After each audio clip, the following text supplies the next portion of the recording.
There's a statement that says, we make a living with what we get, yet we build a life with what we give. Each of you are here today because of Mary Louise Shannon, who gave understanding that concept of knowing that life rewards and brings us prosperity, and God blesses us deeply and richly due to the act of giving. So in a moment towards her life, let us honor the song from Josh Groban by Pamela and Dave Prentice.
Let us pray. Beloved God, our beloved Father, Creator, our Maker, we humble ourselves today in this sacred gathering as we remember in the depth of our hearts and being that we are here to honor Mary Louise Shannon. And then in the different ways in which we are reassured that We are better people. This world is indeed a better place because she lived and lived fully. We ask for comfort for the family, direction and guidance for her grandchildren, and for the lineage of all that she lived, both she and her beloved husband. We ask for the blessings of everyone here, for myself, that we may know that life is precious, and living each and every moment to the fullest honors you, our beloved God. We thank you for the gift of life, and may we live life well, in a way that is honoring, in a way that is about understanding your love for us, beloved God. And we let this time unfold in peace, in joy, and in love. Amen.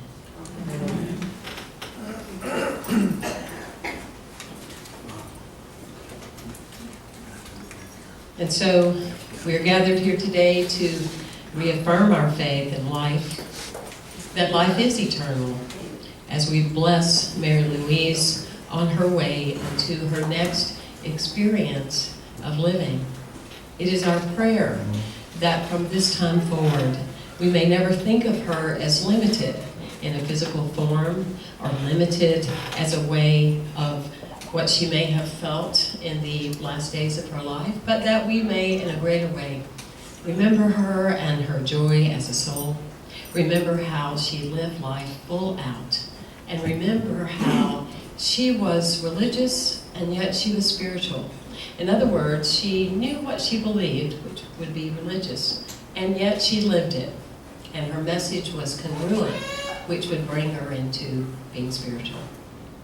Life for her was a deep gift, and she brought her ideas and her opinions and what she felt was great to bring forth changes in clubs and organizations and so many of you.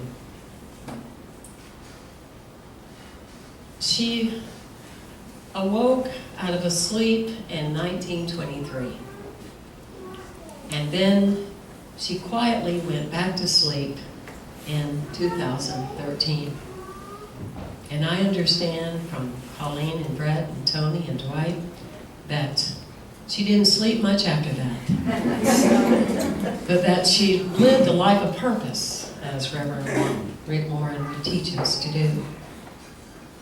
I even went to prayer about what she would like me to read.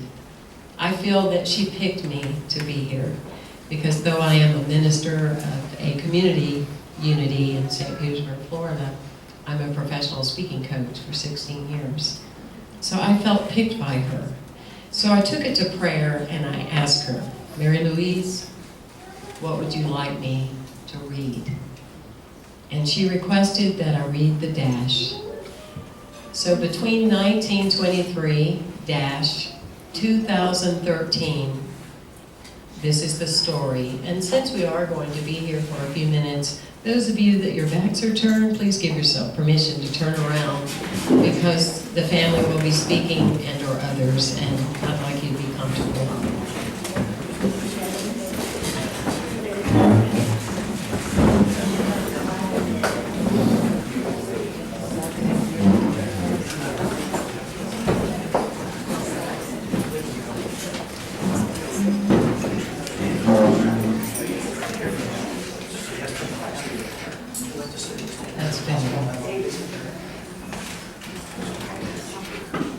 So the dash is a poem by Linda Ellis. I read of a man who stood to speak at the funeral of a friend. He referred to the dates of her tombstone, from beginning to the end. He noted that first came the date of her birth and spoke of the following date with tears. But he said what mattered most was the dash between those years, for that dash represents all the time that she spent alive on earth, and now only those who loved her know what that little line is worth. For it matters not how much we own, the cars, the house, the cash. What matters is how we live and love and how we spend our dash. So think about this long and hard and these things you'd like to change, for you never know how much time is left that can still be rearranged. If we could just slow down enough to consider what's true and what's real, and always try to understand the way other people feel, and be less quick to anger and show appreciation more, and love the people in our lives like we've never loved before. If we treat each other with respect and more often wear a smile, remembering that the special dash might only last a little while.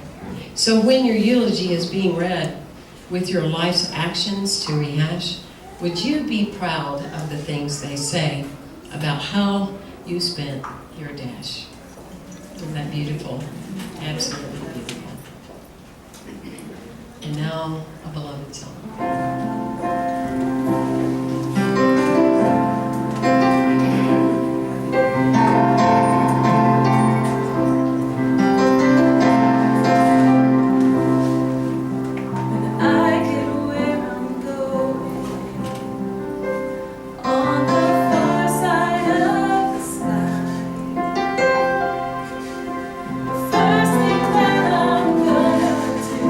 Spread my wings and fly.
before I invite Brett up to speak about his mom, I would like to take a moment and just highlight the individuals that were so fortunate to spend such quality time with Mary Louise.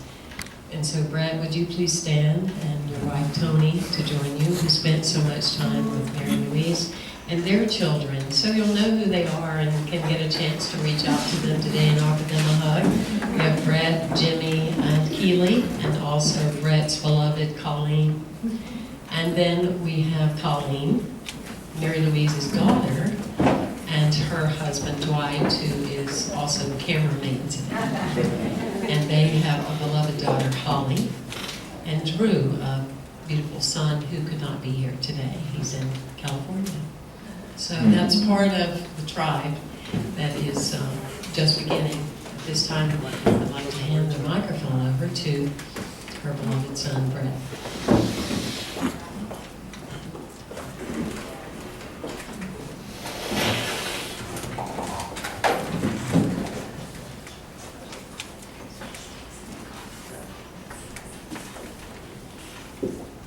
So as you heard, my name is Brett Shannon, and I'm the only son and youngest child of Mary Louise Shannon.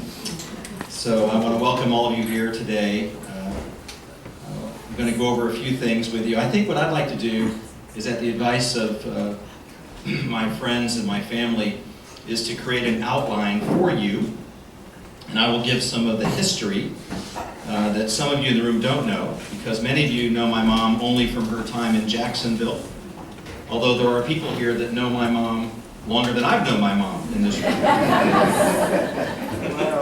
So that's a little different for me. So my mother was born in New York City, and she is one of 6 children. And there is one of her siblings here today, my Aunt Angie, who made the trip, and she is here.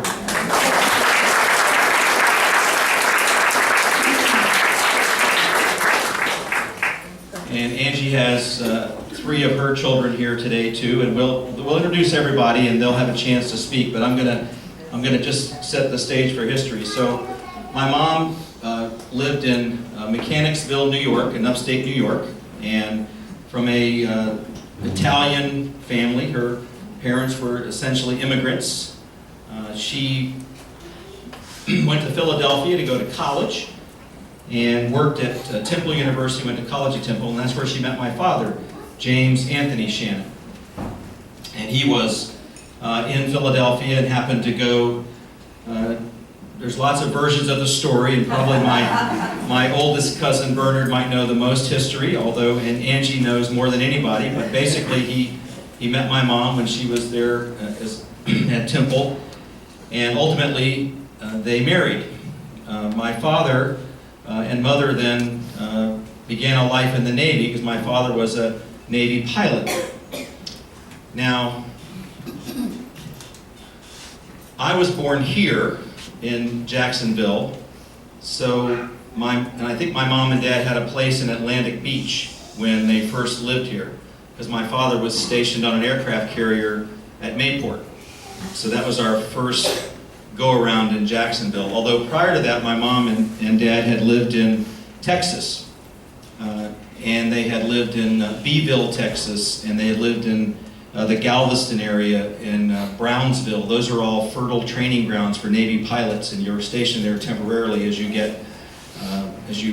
do different things in naval aviation to become a naval aviator and move ahead in your career. Now, my mom used to say it was tough. It's hard, to be a woman sometimes in a man's world. She would say it's hard to be married to a Navy pilot. It's hard to be a Navy wife, but she said it was really hard to be married to a Texan. Now, just so you'll know, later on, my cousin Eileen made the trip yesterday from Texas to be here.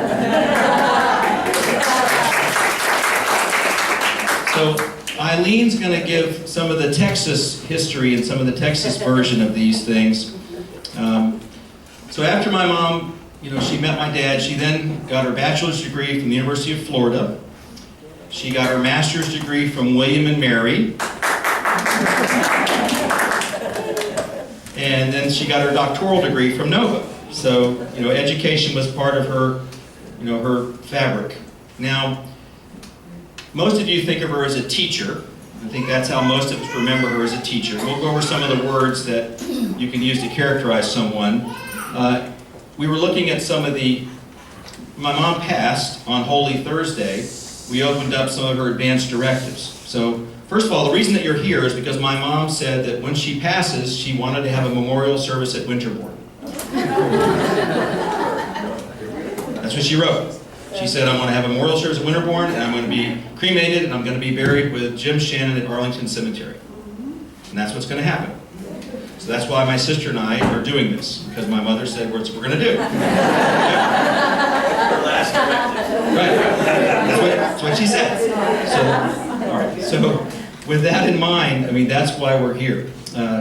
So fundamentally, I said she's a teacher. She was at one time. We looked in some of the documents that we looked through. She was we think a buyer for Neiman Marcus, right? Which might explain her penchant for clothing. Okay.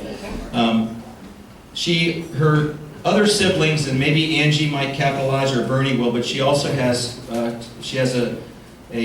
youngest brother is my Uncle Rick, and he works at Siena College in New York. He's a professor there.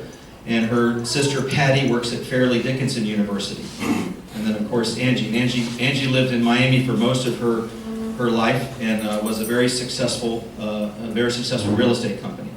One of the things that happened to our family that we see is that the 4 daughters married 4 Irishmen.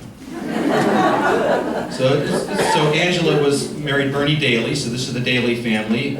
And then there was my Uncle Ed Kelly, so he had married my Aunt Gloria, Jennifer's mom. And then there was Richard Bray, and he was one of the Irishmen that was an English professor. So we got the Kellys, the Brays, the Shannons, and the Dalys. Now the 2 brothers, my mom had 2 brothers. One, my Uncle Rick, who's still a professor, and then my Uncle Deaky Doc, as we call him, just his nickname. All right, he was an engineer, worked for Pratt Whitney, and he passed away. And that uncle, the two brothers basically married sort of what you all would think of as Annette Funicellos. So they kind of kept the Italian thing going. So that's a little bit of the history. And then, like I said, Bernard and some of my other cousins, they'll fill in some of the details, and we'll let you guys know. So you think about words that you try to put together words that describe people. So let's start with the first word I'll use is student. Some of you in this room were students of my mother. Okay, I came here every April and every October for about 11 years, even though I was living in other parts of the country and other parts of the state. But I did my Navy Reserve duty at Naval Hospital Jacksonville. So when I was in the Navy Reserve, and I will challenge you, if you were to take my mother, take her to Carrabba's, or take her to Walmart, or take her to Denny's, or you pick a spot. If you walk in, someone will walk up and say, "Oh, Mrs. Shannon, you had me in 11th grade." It was one of the more amazing things that I have ever been a part of. Okay, so that's students. So and she reportedly had her own style as a teacher. She had a bar stool, would sit on a bar stool in front of her class, and was an animated person, and had a good reputation as a teacher. And then, as you know, she was. Well, I remember when we first moved from Jacksonville. The first memory I have is living in Patuxent River, Maryland. So my father was assigned to Patuxent River, Maryland as a test pilot in training, not a test pilot in training. And we lived in southern Maryland at Patuxent River, and my mom taught elementary school at Great Mills School, was the name of the school. And so I remember that. I remember her being an elementary school teacher. We then moved back to Jacksonville, and my sister and I were in 2nd or 3rd kind of grade, that area, that time frame. And my mom again was a teacher here then, and we went to 2nd, 3rd, and 4th grade basically here. We then moved away again, because that's what Navy people do. The second time we lived here, my father was stationed at Naval Air Station Jacksonville. So the first time NAS Mayport, second time NAS Jacksonville. And then we moved away. We then moved to Lakehurst, New Jersey.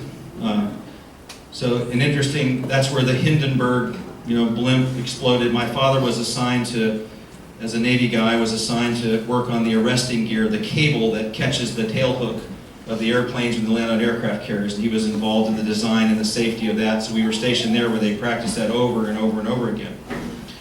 Interesting to think that I would marry a woman, my wife Toni, whose father was in the Navy. Oh, by the way, his wife, Grandma Dee Dee, has come from Orlando today with some of her children, okay, just so you know. Tony's brother and sister, and they're here, Joe and Laura, so we're grateful for them to be here. Anyway, so they also lived in Lakehurst, New Jersey. And like all Navy people, they lived in Jacksonville too, out by 100 years ago. So we then lived in Lakehurst, New Jersey, and my mom taught school there. And then we moved to Virginia Beach, Virginia. Okay, and my father was stationed at Naval Air Station Oceana, and one of the squadrons there. And my mother taught 11th grade English at First Colonial High School. So she was an English teacher there, high school teacher. And we went to the rival high school. My sister and I went to the rival high school there, elementary school, middle school, sort of, and junior high, they called it back then, in high school. And then we came back to Jacksonville when we were in high school, and my father was stationed at Cecil Field. So he did the Mayport, NAS Jack, Cecil Field, that all of you all are familiar with. Okay, so now my mom's a New Yorker, in Jacksonville at the time, I don't know that people would have characterized it as the most sophisticated city compared to New York. So I was wondering, so why would she have this reverence for Jacksonville and Orange Park? For instance, we're here at Winterbourne because my mom had this amazing, long-standing relationship with the Massey family, that are here that own this property, and it's over 60 years or so that it's been going on. So before my father met my mother, his first duty station, when he first got his wings of gold as a Navy pilot, his first duty station as a single Navy pilot was Green Cove Springs, Florida.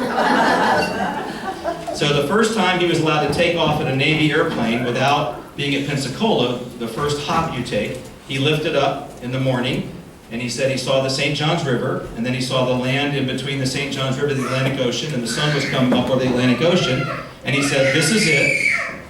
This is where I'm going to raise my family."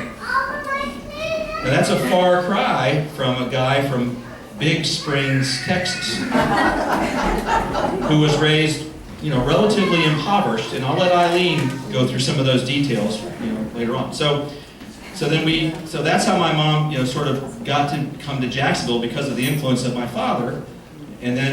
But as she stayed here, I think that there might be no one else in this room that loved Jacksonville as much as my mother in an awkward sort of a way.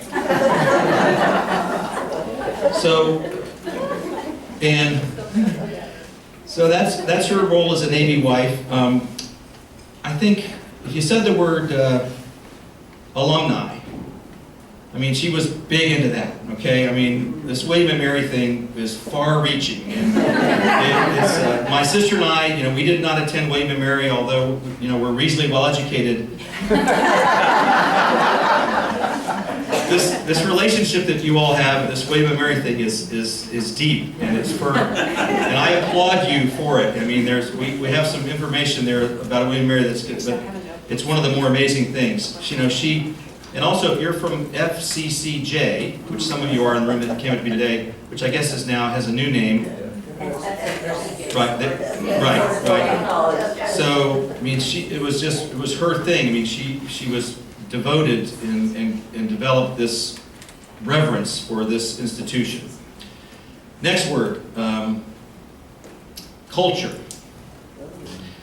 So many of you have shared my mom's love and likes for travel and for music and for art and for, when my mom passed, the first card that I received was from the Symphony Guild, just so you know. I can't say enough about, you know, her love of, she would go to great lengths. It was interesting, when my father was stationed at Cecil Field, my mom wanted to live in Orange Park, and my dad ended up buying a home out on Doctor's Lake, and my mother was irritated that she had to drive so far, you know, to get anywhere because it was so far away. It was out by this place called Whitey's. It was like so far away. Yet she wouldn't hesitate to get on an airplane and fly to China or Russia. And I thought nothing of it. So I don't get that, but that was you know, so that was her love for culture. Like some of you in the room, she was a grandmother. Okay, a very special thing, you know, and her grandchildren, my children were introduced, but her grandchildren are here. And she worshiped that title, just so you know. I'm so fortunate to have, you know, with Dee Dee here as our grandma, we are so lucky to have grandmothers in our lives and enriching our children. It's something that's so important to us.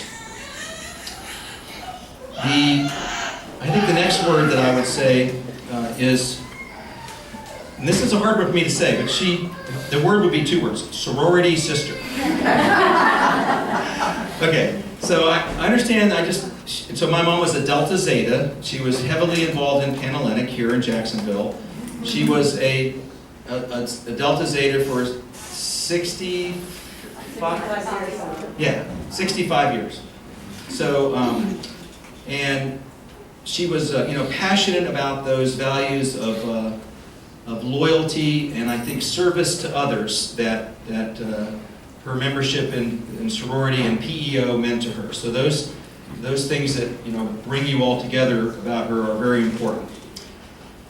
And then I guess I think lastly, because my mom taught speech. You know, she taught speech to a lot of different people, and she said, you know, make sure when you get up to so some of you are going to take this microphone later on here this morning. And she said, you should always try to count to 3. Okay? All right? Never apologize. Don't say, oh, I'm so sorry my slides aren't any good, or I'm sorry that I don't have the right material. You don't apologize. You come up and you know, and she said, and use brevity and clarity. You know, you can, you know, say what you mean and try to say it with clarity. So the last word is mother. Now, a bunch of you are moms in the room, but only 2 of us can claim her as our mom. Okay? So my sister Colleen and I, you know, we are honored to have you here. Nothing would have meant more to my mother than to have all of you gather here to celebrate her life. You know some of the history. So I'm going to open the floor, if you will, to some of you to say a few kind words if you'd like to. I am going to ask my senior cousin, Bernard, who traveled with his family from Tallahassee, to maybe give some other stories. And then also Eileen has asked to be able to say a few words. And then some of you may want to say a couple things too, because we're going to eat. Now the kids have put together some technology. They have some computers that have some slideshows, some pictures on them. And during our luncheon, we're going to show those to people, and they'll go around to the tables and stuff. So that's that's a summary of how we got here to Jacksonville and why we're in Winterbourne, and we don't know about Arlington yet. We've been assigned a case number. We'll get a call from Arlington Cemetery in mid-September, they told us. In mid-September, they'll assign us a date, and my mom will be buried with my father at Arlington. And we don't know when that's going to be just yet, and that's what we'll all gather again as a family at that point in time. So those are the things I wanted to say, and I'm gonna say thank you again for all of you for being here.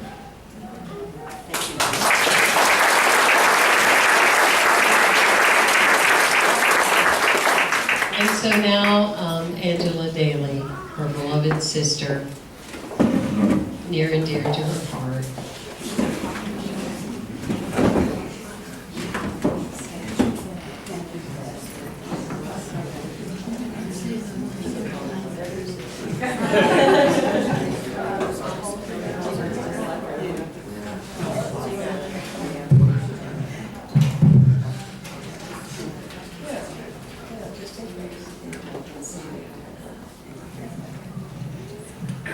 Well, I guess I've been introduced now as the baby sister of Mayor Louise. There's an additional baby sister, but she's up in New Jersey. So I'm second in line. And it was always a competitive thing I had to do, you know, is compete with Mary Louise. We went to the same high school in Mechanicville, New York, and she was ahead of me, of course. And she was very popular because she was very beautiful, and the boys would call her Brenda, and that was because at that time, Brenda Fraser, it was the Miss America of that year, and I can't even remember the year, but that was how she got the name of Brenda. But that ceased after she left high school. I think it was gone. But I want to talk about, I'm going back because Brett's done such a wonderful job with everything else, and I think you've been informed, but I want to tell you about a day in high school with Mary Louise. We had a prom day coming up. The big prom thing was the greatest thing that Mechanical High School had every year. And of course, she was always filled with invitations because all the boys wanted to take her to the prom. And I was very fortunate to have my father accept the fact that I would be able to go as long as my older sister was there to supervise me. So I thought, well, great, as long as I can get there, that's all that matters. So I was satisfied with the leftovers that I took over. But anyway, the big day came, and the prom was there, and everything was going on, and it was a beautiful June day in June, and it was, you know, just a great time. Everybody was so excited about going to the prom. So all of a sudden, up comes Mary Louise to me and says, "I don't want to stay here. I don't like my date." I said, "Oh, Mary Louise, please don't do that. It'll kill me if I ever get home after dinner. So you've got to stay here." "Well, I don't want to stay here. I don't like him, and that's all there is to it, and I'm going home." And I said, "Oh my goodness, what do I do now?" I go, "Well, I know what to do. Stay here. And I'll take the consequences. I'll have to take the consequences." So I did, and she left as she said she was going to do. I stayed as I said I was going to do, and then I finally, you know, when the evening was over and I got home, and I creeped quietly into the house so nobody could hear me. I thought I could get away with it, and I sure did. Everything was quiet, and I got in bed, and I thought, wow, am I lucky? This was a big surprise. So I just went to sleep and thought this was great. I really had a good time, and I got away with all this. So anyway, I just, in the morning, my father, I heard greeting us. You know, "Get up, you girls, and I have something to tell you." And he said, "You know, after you girls left for the prom last night, we took your mother to the hospital where she had a new baby boy, and this morning we have a new baby boy." And I thought, oh, wow, no wonder I got away with it. That was how Ricky came into it. That was my brother, Ricky. The one he said is the professor at Siena College right now. So he was a professor even then, I think. But anyway, I said, you know what? Ricky was my lucky star because he saved me that night. I had a good time. And it was always, you know, it was always fun being with Mary Louise, and because of her popularity, it was great to be competing with her. So she was a very bright and intelligent woman, and I always liked to imitate myself to be like her. I did, so I'm so happy to see all you people that still are in contact with her in one way or another, because it's been a long time, you know. And I just didn't know that Colleen would be able to dig up all her friends. You did a great job, Colleen. Great job, and Colleen was just so pretty. Yeah. So anyway, I thank you for the minute to tell you about that little story. I thought it would be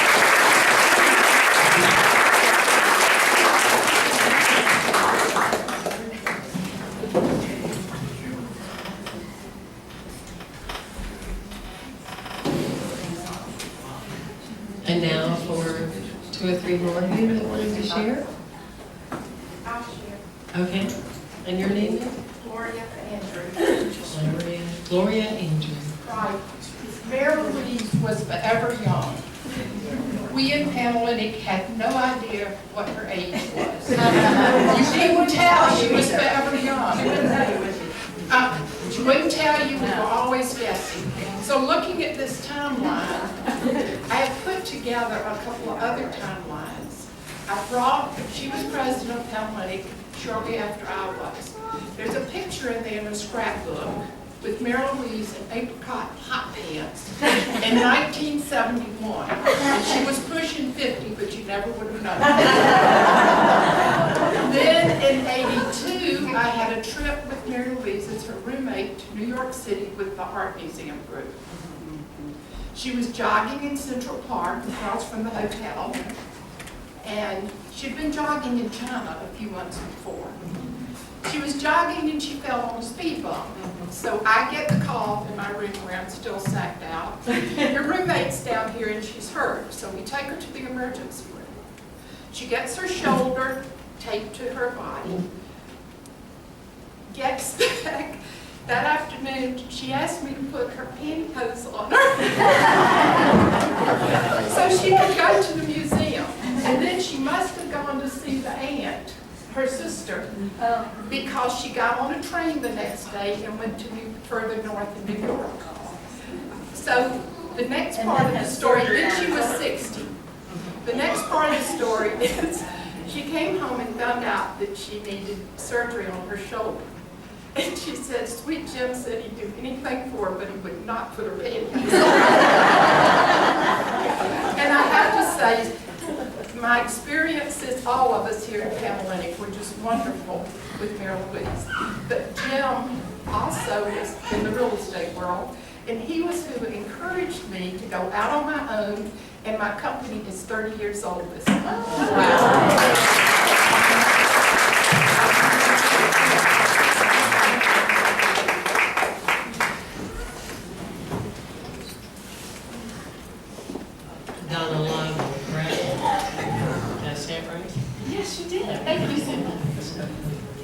Thank you all for being here. Colleen, thank you, and Brett for getting this together. After we found out that Mary Louise had passed, and excuse me, I shouldn't say this, but I've had a cold all week, so that's when I sound a little nasal. She said, you know, do people still know who Mary Louise is? And I said, oh my goodness, people ask me every day, when is the memorial? When is the memorial? And I said, it's coming, it's coming. So thank you so much for doing this, and everybody's for coming today. Panhellenic sisters, Delta Zeta sisters, PEO sisters, I really appreciate it. I think Mary Louise and I'll just touch on what Brett said, she did live way out here. We moved here from Texas 25 years ago, and we moved way out here. There wasn't anything. There wasn't a Publix. There was nothing out here. I got involved with Panhellenic through my sorority. And at the meeting, they said, well, maybe if you live in Orange Park, maybe you live close enough to Mary Louise and y'all can carpool together. And I was like, okay, well, that would be fine.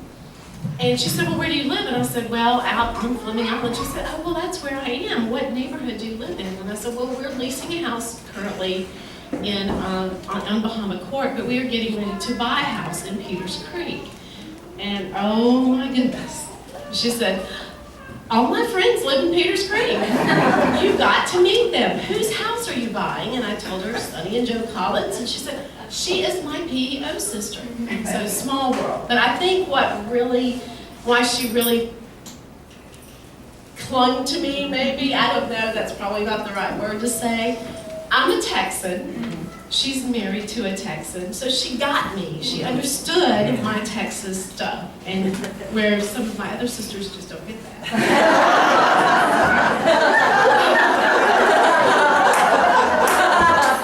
It's a Texas thing.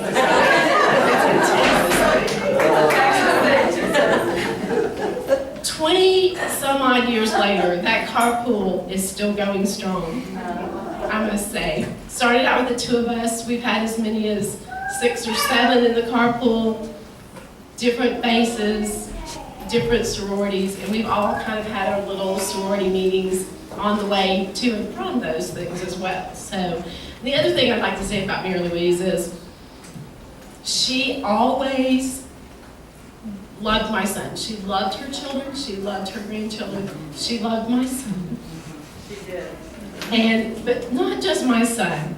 We would come from a Panhellenic meeting or PEO meeting or wherever we had been, and she would say, oh, I talked to Kate Mashinsky. Her daughter is doing this. She always wanted to find out about your children, your family. She always wanted to engage you. And I think that's what made her so special. Well, Donna, just so you know, Cook 'em she on. told me in no uncertain terms that, Colleen, I'm sorry to say, but Donna Lible is my new daughter.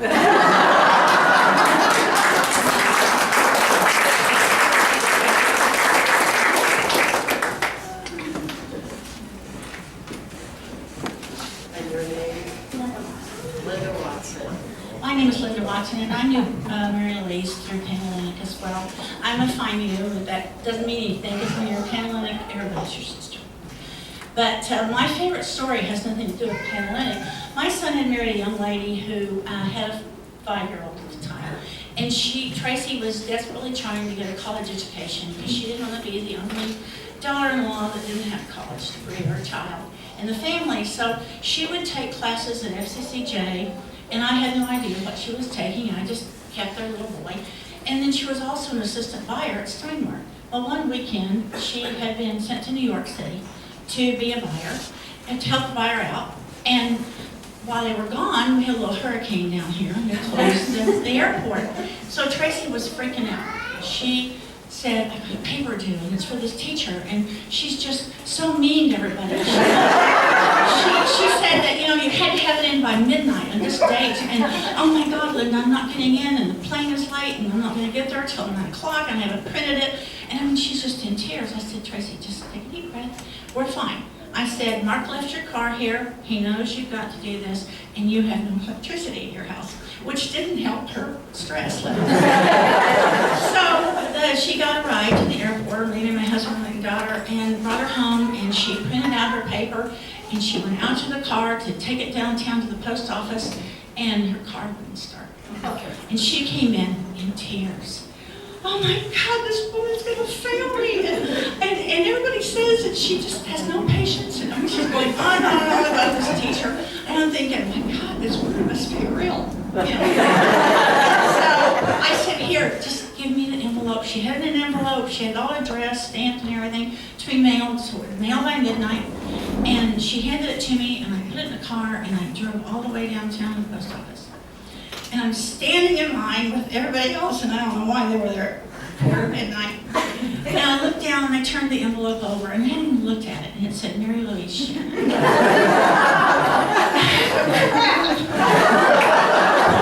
I had to do was pick up the phone, tell Mary Louise I would have given it to her on Tuesday, and she would have been fine with that. But Tracy didn't know I knew Mary Louise. I didn't realize that Mary Louise was her professor.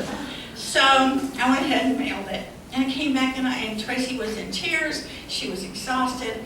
And I said, Tracy, sweetie, you should have told me that Mary Louise was your professor. I said, she's not mean. She's wonderful. And I could have given it to her on Tuesday. You're kidding. I mean, her whole life had been around this paper, and this is when Mary Louise was teaching humanities, not speech. So it had to be on her own, and poor Tracy had been researching it while she was in New York City at night. She had to come home, finish typing it, printing it out, and she was just so stressed. And the 5-year-old at home waiting for her with my son, and she says, I can't believe. So on Tuesday, I saw Mary Louise, and I said, did you get some mail? And she says, oh, I don't know. She says, I haven't sent it to the post office box. She said, I just pick it up once in a while. And I said, don't ever tell me that again. I drove all the way downtown to get there by midnight so you would get this stupid paper that her daughter-in-law wrote. And she said, why didn't you just call me? I said, that's what I asked her. I said, I had no idea you were a professor, and they have these horror stories about you. And she said, I've heard those too. And she said, but I'm a nice lady. And I said, I know, that's what I told her. So anyway, she says, well, just tell her I'll give her an A. Don't worry about it. I don't know what the paper's about, but Tracy came home about 2 weeks later, and she said, I Second A. Thank you so much for taking that downtown. And I said, you're very welcome. And I just took the brownie points for being a good mother-in-law. And, you know, later on, I can't remember, I guess it was at my installation as president, I introduced Tracy, and I said, Tracy, I believe you know Mary Louise Shannon. And she just looked at me and she said, you knew her all along? I said, yeah, I did, but I enjoyed being a good mother-in-law.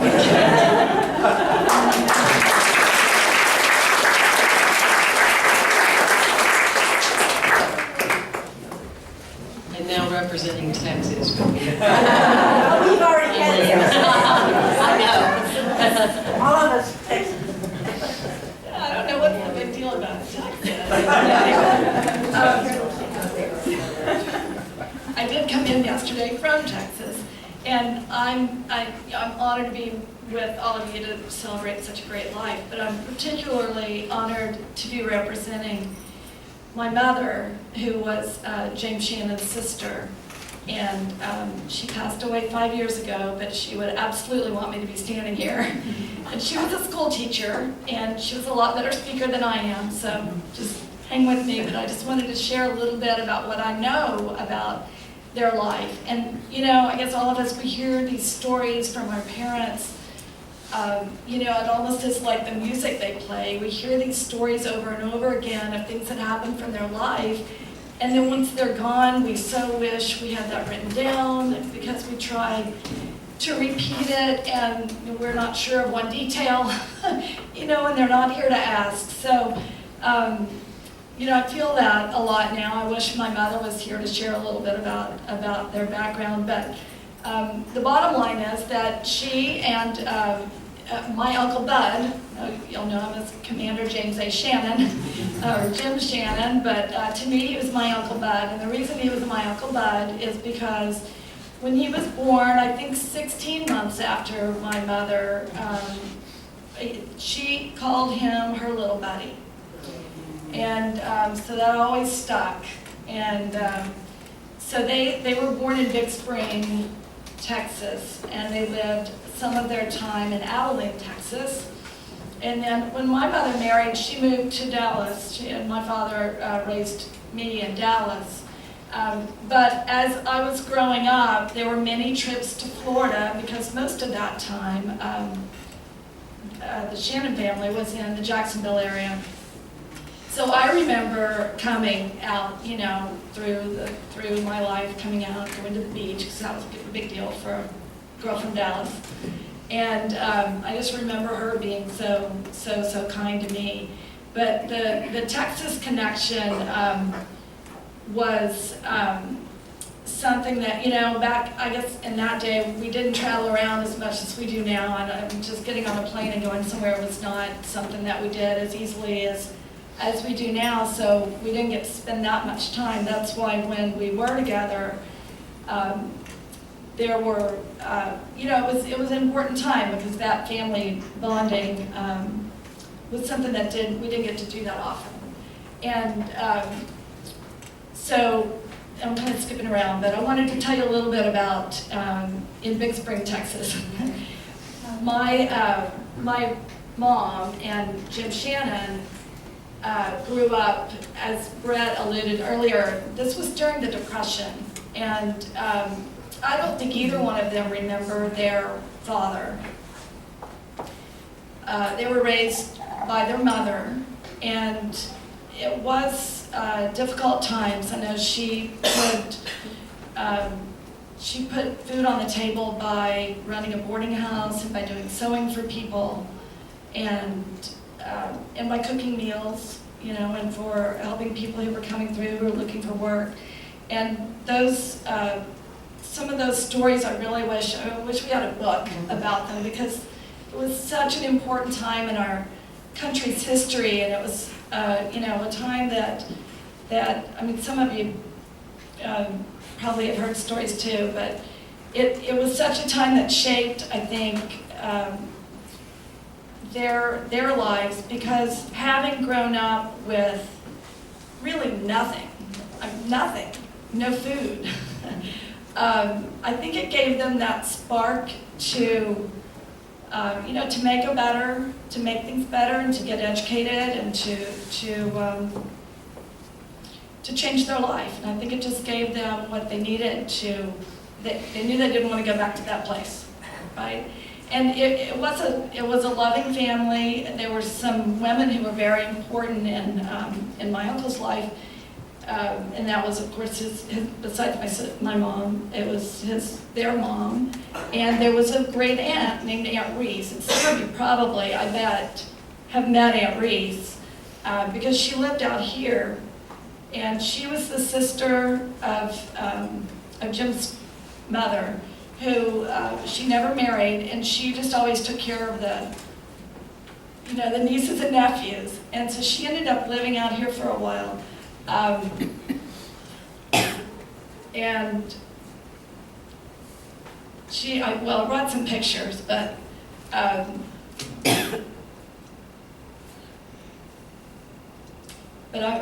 put them up later. Tell them about your trip to Europe. Well, okay, I'm kind of getting to that. Okay. So, but I didn't get to come to Florida that often.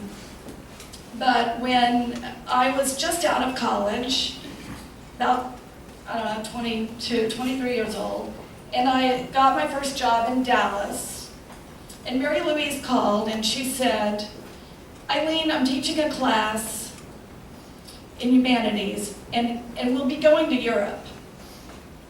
And I want you to come. And I said, well, that's great, but I said, I just have this new job and I can't leave. She said, oh, that job will be there when you get back. And it was. But so I took a leave of absence and I was able to come out. And I took the class. But the greatest part about it was she taught the class for 3 weeks at the college. And then it was 3 weeks in Europe. So as I was going through pictures to bring, I had all these pictures of Europe, of all these places that we went, but they were all buildings, and there were no people in them.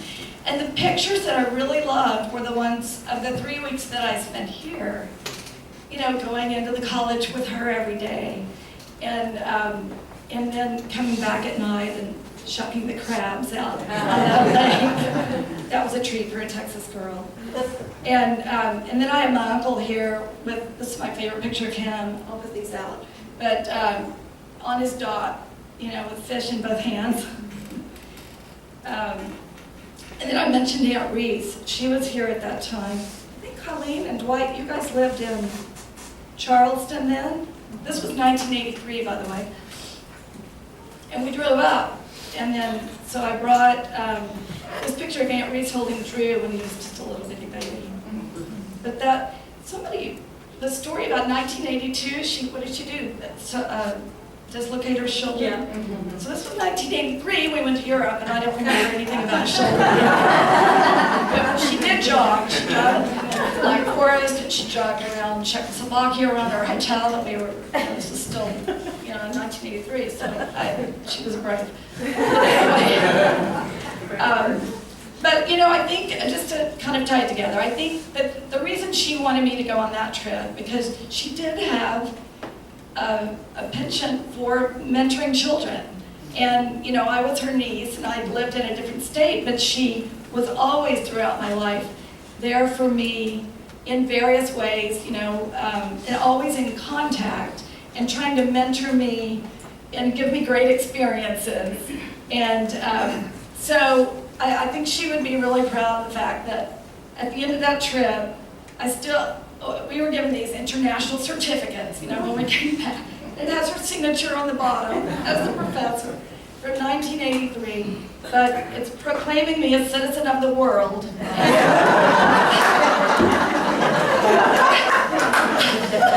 I think she'd get a kick that I still have it. I saw that in the scrapbook and said, yes, I must bring it.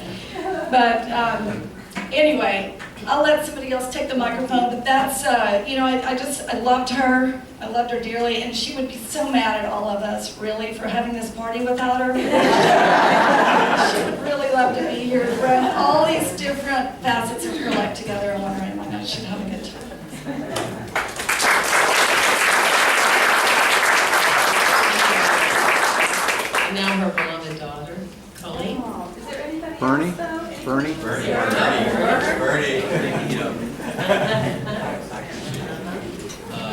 I'm Bernie Daly, Bernard, as the family calls me.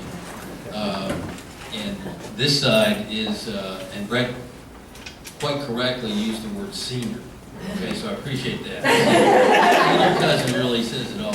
I can fill in a lot of blanks, not as many as my mom, who can go all the way back to mechanic bills. But the, first of all, Mary Louise's family was so important. And we are so lucky today because on this side over here, we've got all the way from my mom to my two brothers, my wife, who I think has vacated, and my daughter and her 3 children. So that you can't beat that. And Mary Louise was all about that. So that's, you know, that's the name of the game. And Colleen, I know when I told you we were going to bring 3 grandkids, I knew it. I knew it without even saying anything. So, you know, and really that really says it all about the relationship. I could fill in a few blanks, not as far back as mechanical high school, but I can fill in because I was the oldest cousin, and I did get to share time with Colleen and Brett and Mary Louise. Patuxent River, Maryland, because I went there, and yes, Griffith Stadium in Washington. First baseball game I ever went to with Uncle Jimmy took me there. It was great.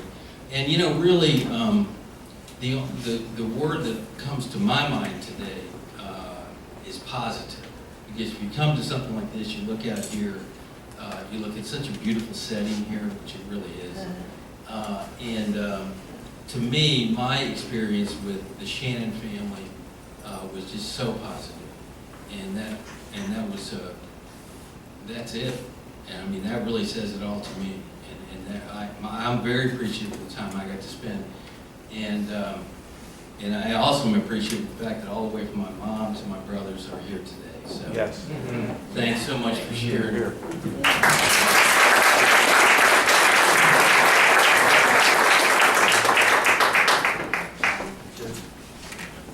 Slip through here if I can.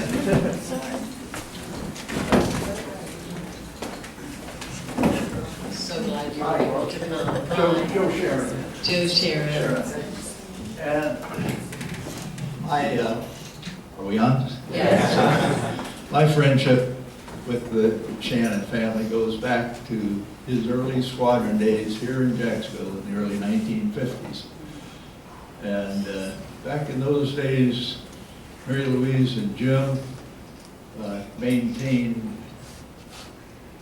or let's call it a town bedroom, because we always could depend on stopping by there day, evening, maybe some uncomfortable hours, but they had an open house where you could have conversation, split a beer, and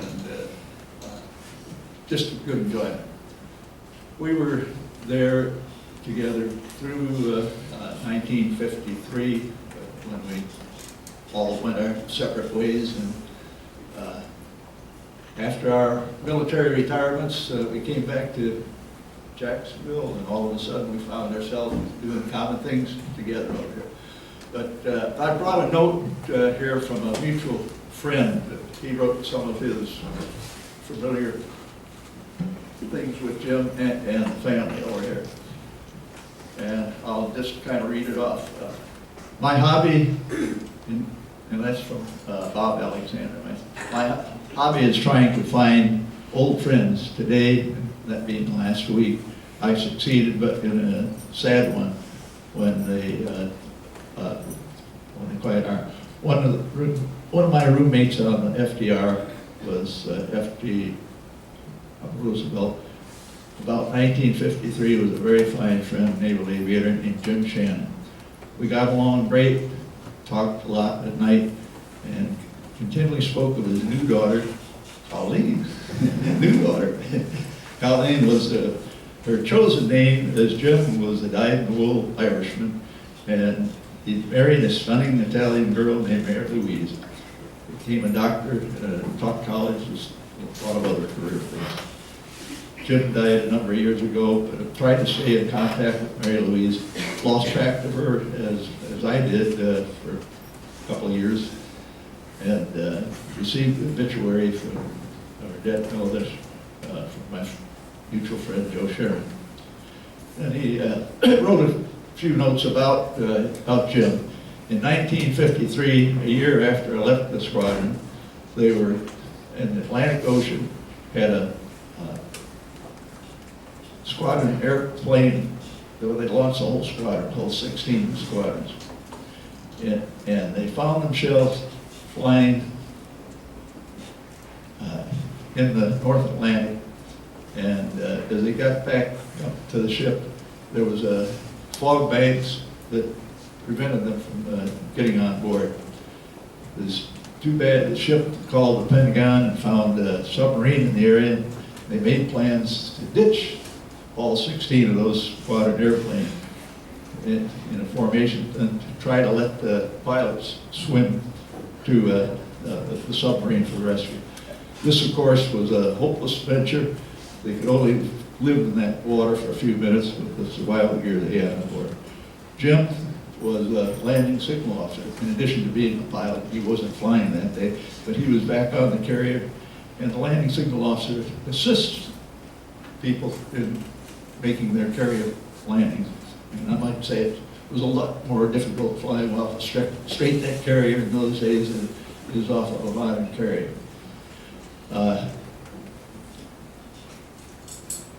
Jim was the LSO on that day, and he skillfully got all these planes back and forth. They found a little hole in the fog bank, dropped down and mass group, and made quick landings there. And like I say, Jim was very significant in making the recovery. Today, from the obituary of Mary Louise, I was fortunate enough to locate her daughter, Colleen, in Georgia. We had a nice conversation. I was happy to be able to tell her for good things about her parents, but most of all, the good things that she didn't know. And it's Robert L. Alexander.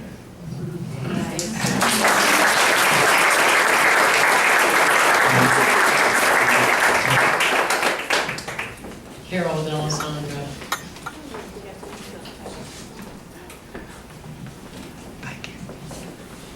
Thank you.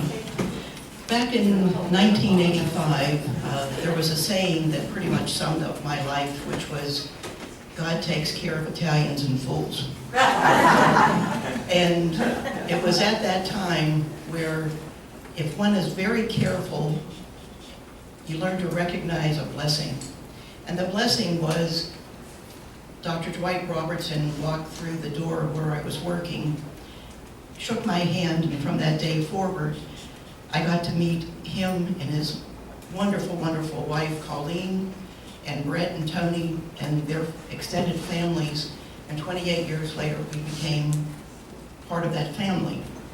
It was during that time I had a chance to meet Mary Louise.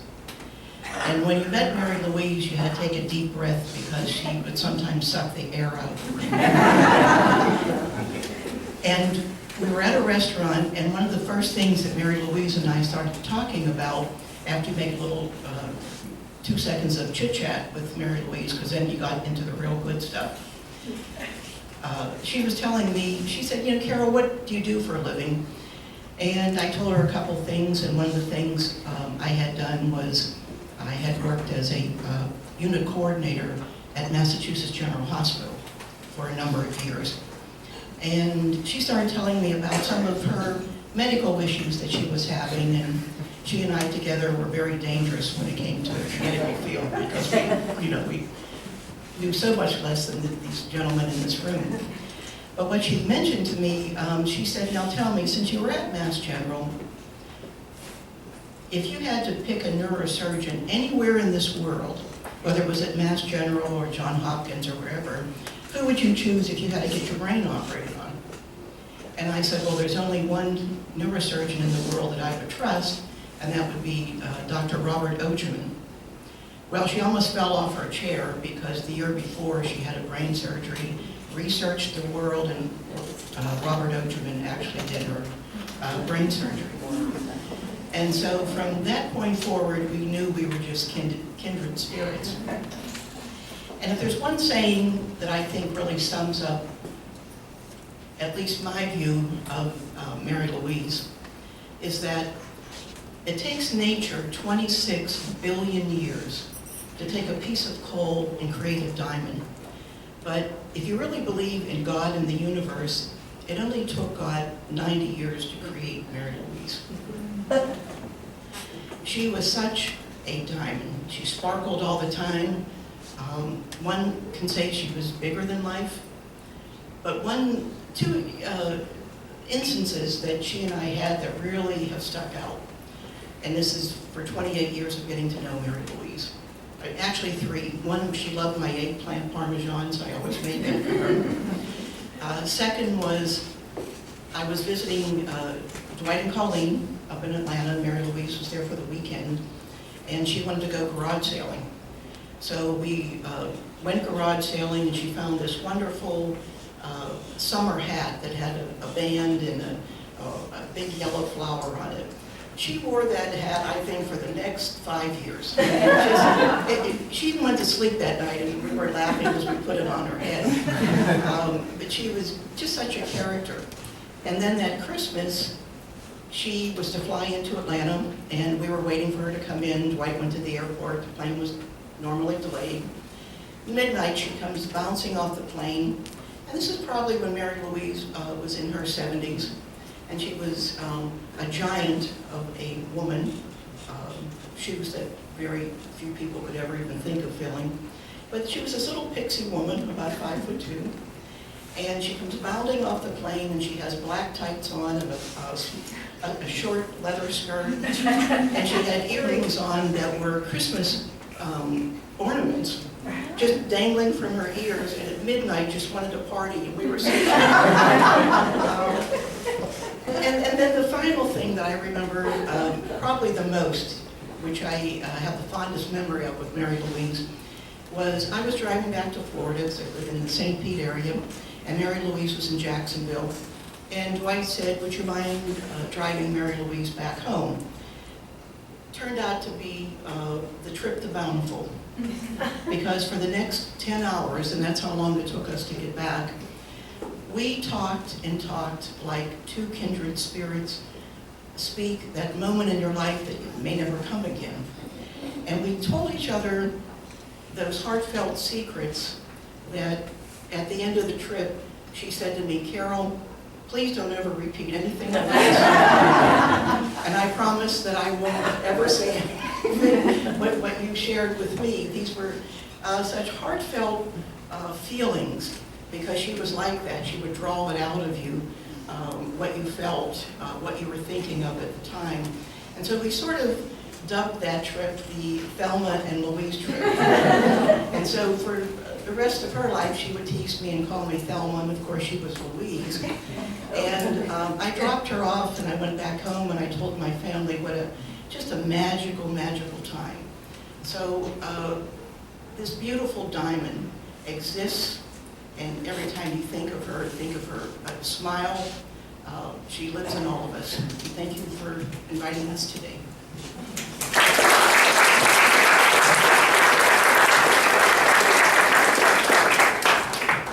Now her beloved daughter-in-law, I wasn't going to speak today, but I have just a brief thing that I thought most of you should know, because a lot of you haven't seen Mary Louise in a while, and you might have wondered what happened to her, because she was so very active in this community. And it was spurred because my soon-to-be daughter-in-law, we were asking our kids, what do you remember about Grandma? And my daughter-in-law, a lot of you said, didn't really get to know her very much, but what I do remember is that she was a very gracious lady. And that's what I wanted all of you to know, is that she was a gracious lady, and she was a gracious lady to the end. When she came to us 5 years ago, I was a little uncertain. I thought, how am I going to deal with this aging lady? And, is she going to start to, how was she going to age? Because as most of you know, she did pass away with Alzheimer's. And I want you to know that even though she went through very many different changes, she stayed gracious to the end.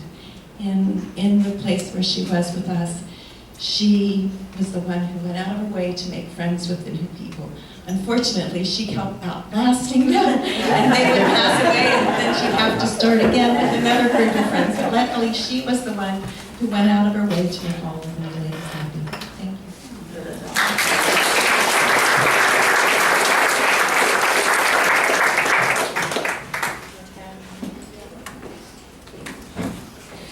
of her beloved daughter, Colleen.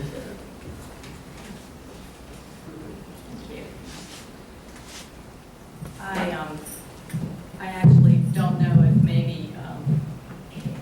maybe y'all been sitting here just way too long, but I'd love it if you could just allow me to sort of change tacks just a touch, because I knew my brother was going to give you the history and kind of do some more, traditional talk about my mom. But I was with her the last couple of years of her life, and I would like to echo what Tony said. It got harder and harder, but right to the end, she was able to keep her graces, her social graces.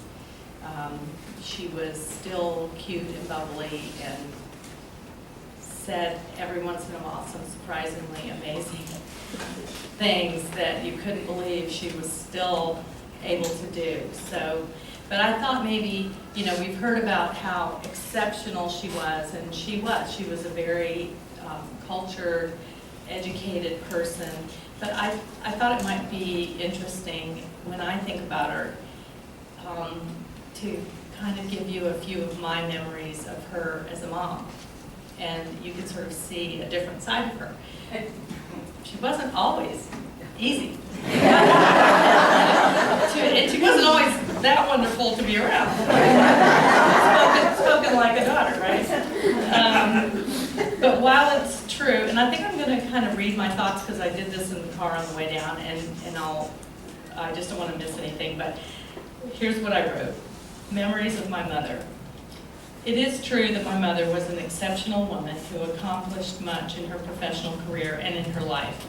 But I thought I would share with you some of the personal memories I have of her growing up as her daughter. Mother was born in 1923. She went to college and on to several levels of graduate education and had an accomplished professional career. But in many ways, she was a result of her years, of when she was born. She would, when I was a young teenager, she would say things to me like, "Fix your brother a sandwich. He will be hungry after practice." Now, I want you to know that my liberated mom, who was, I think at the time, maybe had the very first educational television show, and worked full-time teaching, and did everything, wants me to fix my brother's sandwiches because she said he was going to be tired. Now, she was saying this to me after I had done 2 to 4 hours of swim practice and all my academic work for the day. But her thought was that a woman could accomplish anything they wanted to in their lives after and around making sure their family, i.e. the men, we're taken care of. And that is really the truth. As a young newlywed, Dwight was in medical school, and I moved to marry him. I was at Florida State. He wanted to get married, and my mom was awesome about that because my dad was just furious, and my mom said, don't worry about it. She'll finish school. Don't worry about it. It'll be fine. And anyway, so I moved. I went to UNC in Chapel Hill, finished my education. But because we were poor, I had to work full-time and go to school full-time trying to finish by the time Dwight would finish medical school. So in one of my daughter moments, I called my mom and say, and I was whining about having to do all the housework and everything else because Dwight was in med school. And I said, I'm working full-time too. And her response, like non-liberated woman, was, don't you dare hassle him. He's got a lot of things to think about. If you can't do it all, you hire help. She said, that's my recommendation for life, is hire help when you can't do it. Don't bother your husband about it. So I can guarantee you that I was the only 22-year-old newlywed wife in the student apartments that had a maid. Hear, hear.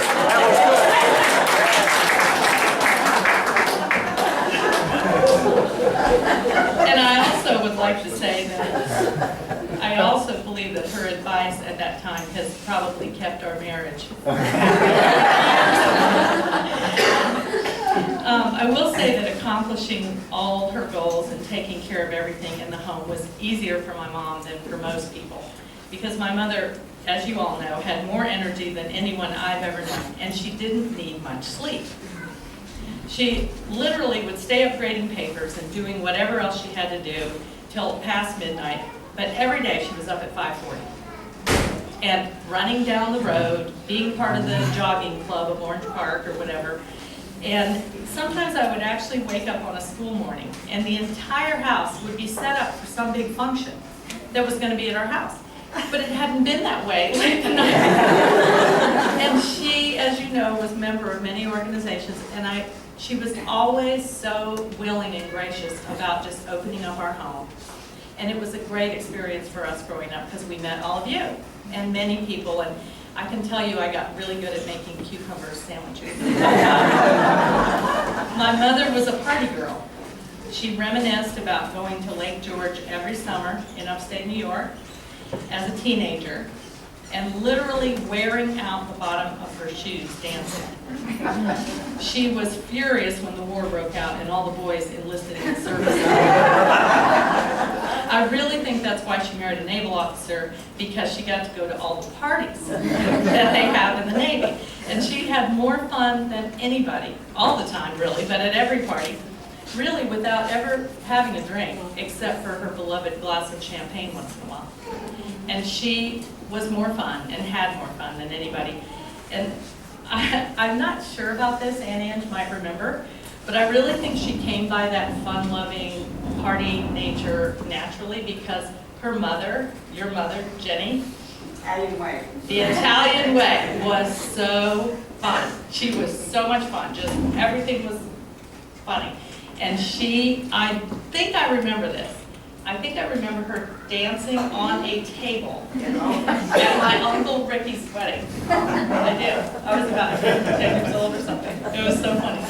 So she took right after, her mom.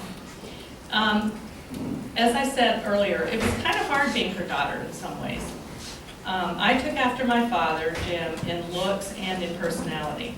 My mother was petite and attractive, and she never weighed more than 108 in her whole life. By 7th grade, I towered over her and felt like a giant. She was so wonderful. She told me not to worry because I was going to be Miss America. Because I was tall. And I could be Miss America, and she never could be because she wasn't tall enough. My mother had no fear of anything and no shy bone in her body, which was not like me. She did not understand my upset stomachs before school or my nervousness before attending a teenage party. She didn't have any patience with it either. Once when I was crying in the car, afraid to go to elementary school, she literally made me get out of the car on the city street, downtown Jacksonville, outside the Catholic school, and drove off. And I guess it didn't hurt me. I found my way to the building and had a great day, and I survived, and I suppose it was what you call build character. I don't know. That's what she did. Later, when I was a teenager and I was self-conscious and I was nervous about going to a party, she gave me great advice, which I always remember.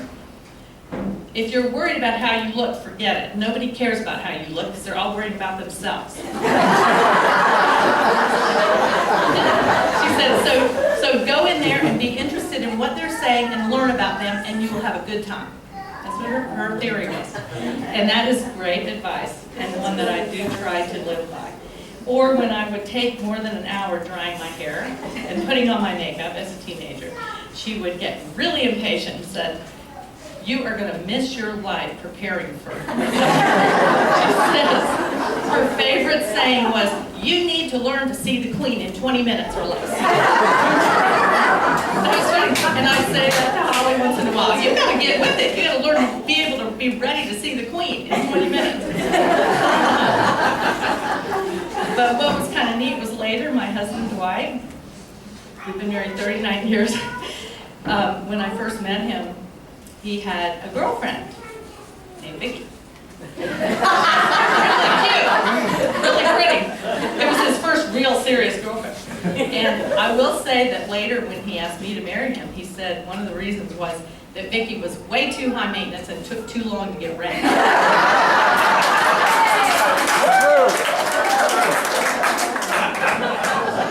Remember that, Holly. So that was awesome advice. And I know my mom was always an excellent student and everything, but I was sort of a perfectionist type, and I would get really worried about making the perfect grade on a paper or a test. And her theory was, she'd say, just get it done. When you graduate, nobody's going to care whether you made an A or B. She says, the best paper's a done paper. And I have to say that got me through many semesters of college, and especially graduate school, because I was, by that time, working full-time and a mom. And I just had to get it done. And it would help me to relax when I would think of some of these neat kind of words of wisdom that she would do. My mom did not sweat the small stuff. She was not the greatest cook. She didn't like to cook. Yet our freezer was filled with red velvet cakes, which some of you may be familiar with, which she took to every person at the college who helped her, including the guys in the mailroom, all the time.